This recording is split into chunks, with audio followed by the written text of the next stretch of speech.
Hello, welcome to SMR channel అండి. ఇవాళ dry ఫ్రూట్స్తో laddu చేస్తున్నాను, డేట్స్తో లడ్డు. ఈ నువ్వులని ఈ ఈ డ్రై ప్యాన్ మీద ఈ విధంగా వేయించుకొని పక్కకు తీసుకోవాలి. తర్వాత శనక్కాయ ఇత్తనాలని వేయించుకొని పొట్టు తీసి ఆ విధంగా అక్కడ పెట్టుకోవాలండి. తర్వాత కాజు బాదాములని సన్నగా కట్ చేసుకొని తర్వాత అదే ప్యాన్లోకి నెయ్యి వేసి కాజు బాదాములని బాగా వేయించి పెట్టుకోవాలి. తర్వాత అదే ప్యాన్లోకి కొంచెము అదే ప్యాన్లోకి అవిసె గింజల్ని వేసి వేయించుకోవాలండి. అవిసె గింజల్ని వేసి వేయించుకున్నాక అదే ప్యాన్లోనే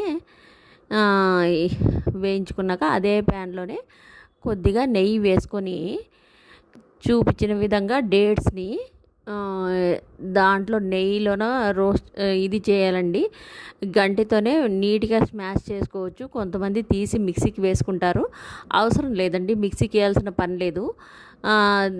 నెయ్యి వేసుకొని ఈ విధంగా గంటితోనే ఇట్లా స్మాష్ చేసుకుంటే అదే ఇది అవుతుందండి, అంతా కరుగుతుంది, ముద్దగా అవుతుంది.